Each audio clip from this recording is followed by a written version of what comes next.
provider today. Can you give me your name and birthday, please? Destiny Star 3488. Do you have any allergies? No. How tall are you?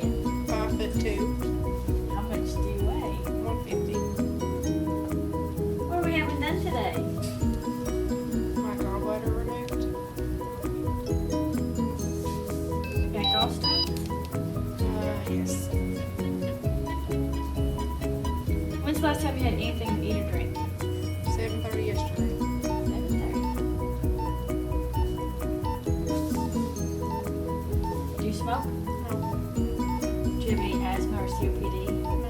Any respiratory complications or issues? Breathing problems? Open up real wide for me and stick out your tongue. Under your chin. Do you have any problems with your head, left or right? Do you have high blood pressure? No.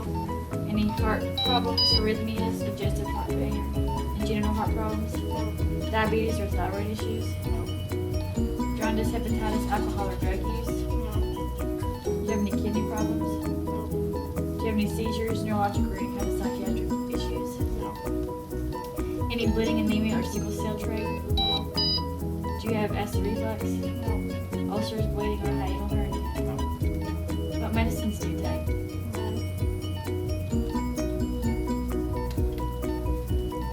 What kind of anesthesia have you had before?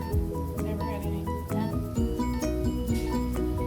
Do you have a family history of any anesthetic complications that were threatening to their life? Nothing. Nothing. And could you be pregnant? HCG just to make sure that you have no tubal. The kind of anesthesia for this procedure is called a general anesthetic. We'll put you completely under. We'll put you on the monitor back here in the back. Put you on some oxygen, give you some medicines to drift you off to sleep. When the surgery's over, we'll wake you up and go off to sleep.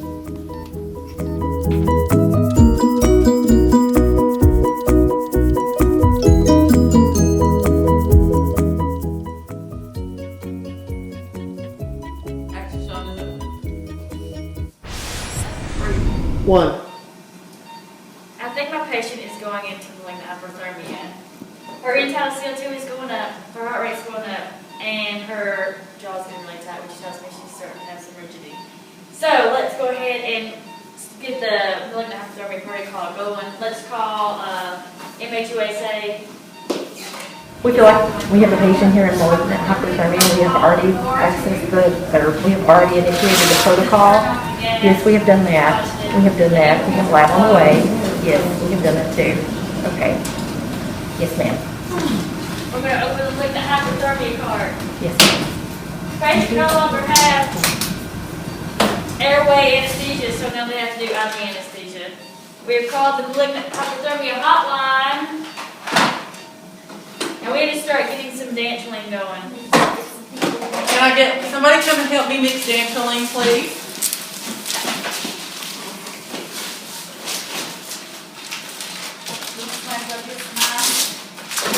Yes, please go get some ice, Tony.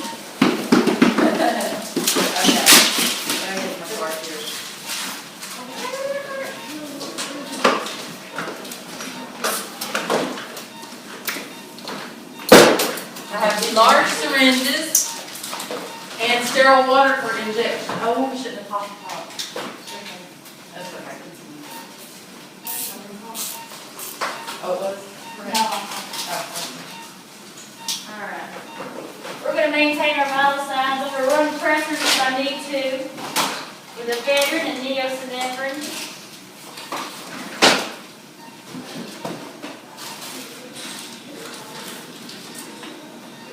We're getting cooling measures going.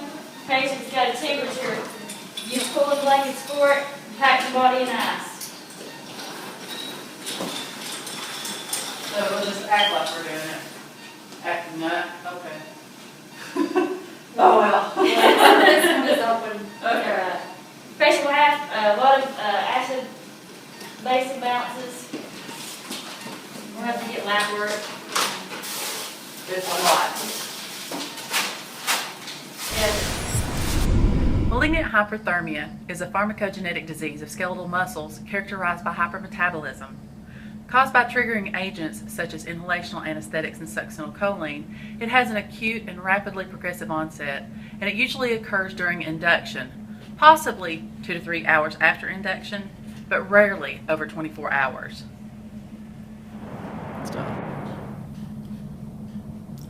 Malignant hyperthermia pathophysiology.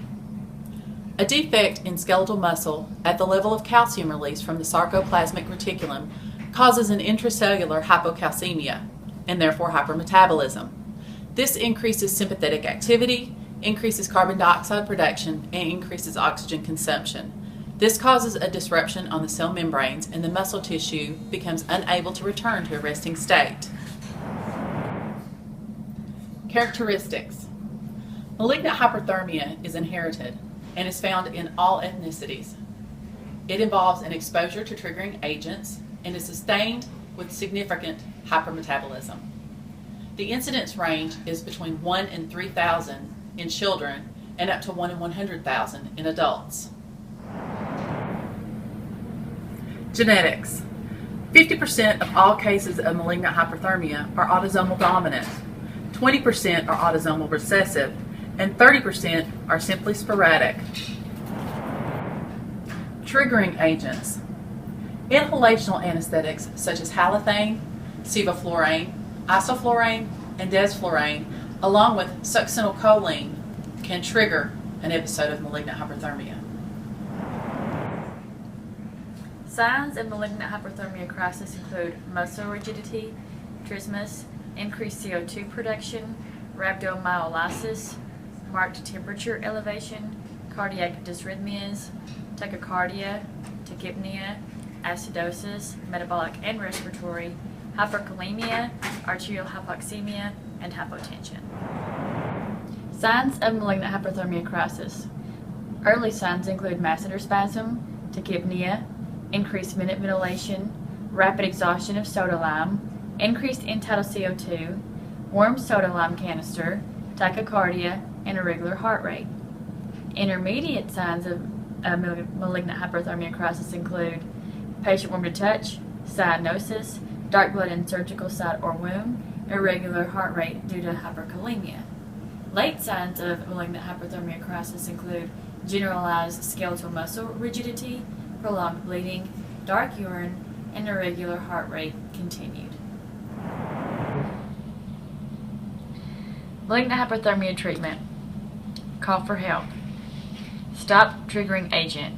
Hyperventilate with highest O2 gas flow possible.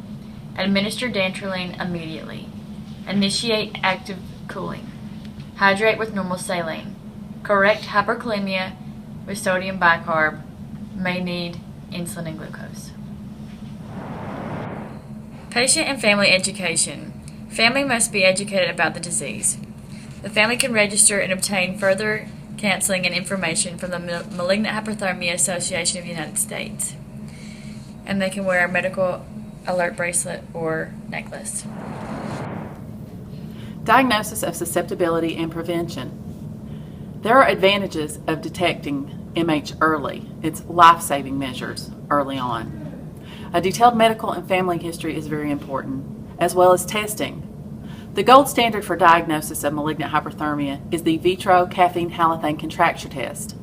Muscle biopsies are obtained from the vastus lateralis, and total costs at one of the MH diagnostic centers can range from $5,000 to $6,000.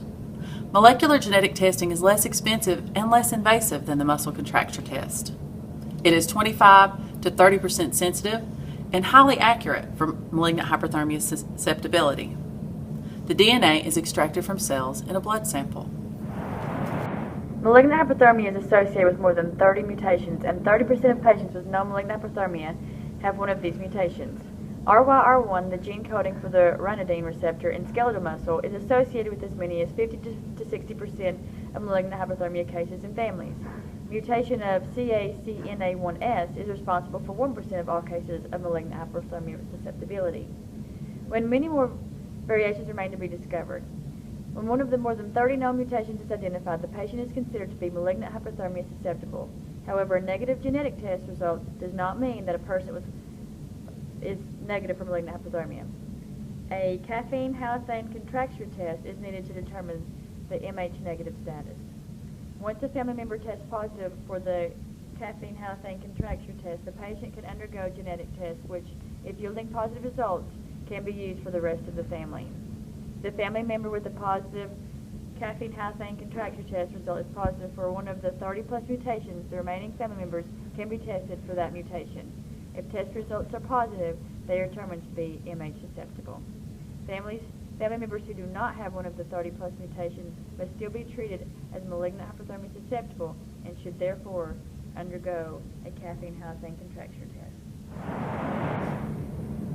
Preparation for malignant hyperthermia susceptible patients include disabling vaporizers, flushing the circuit for 10 to 20 minutes with 10 liters a minute of oxygen, change the CO2 absorber, hide succinylcholine, use non-triggering anesthesia agents, have dantrolene available along with MH cart at doorway, and prophylactic dantrolene.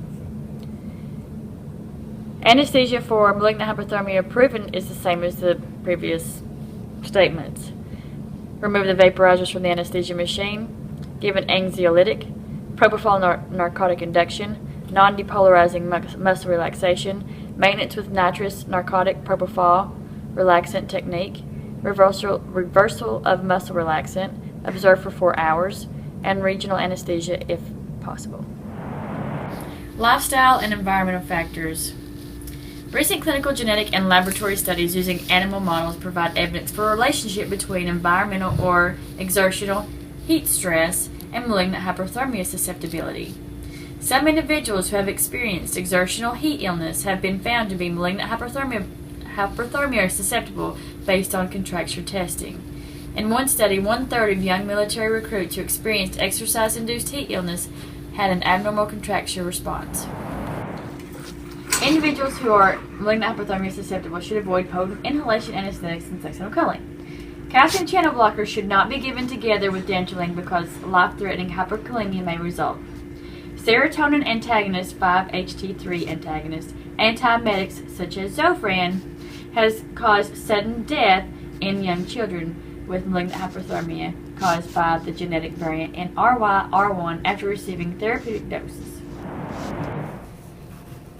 Legal and ethical concerns. The development of genetic testing has raised numerous concerns, including potential impacts the result may have on their ability to obtain health and life insurance. Developments in genetics pose ethical questions for individuals and families as well as for society.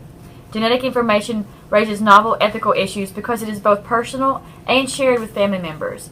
It may also be shared with other members of an ethnic or cultural group.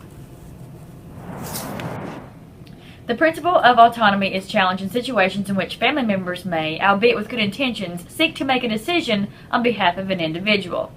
Autonomy is also the principal consideration underlying the general reluctance to do genetic tests during childhood to identify a predisposition to develop adult-onset disease. There is no medical requirement for the disease predisposition to be identified during childhood, and the child does not have the maturity or legal status to take responsibility for the decision to have genetic tests. Patients should be informed of the potential psychological effects of the result. Some patients may even feel guilty that they may have passed malignant hyperthermia sensitivity onto their children. This concludes the video for malignant hyperthermia. I hope you can take away some very important pointers in preoperative, intraoperative, and postoperative assessment and management. I also hope that you have taken away the testing that is available. There is the muscle contracture testing. There's also the genetic testing that is available. I hope you have taken away some of the legal and ethical issues also, and the environmental factors as well. Thank you for watching my presentation.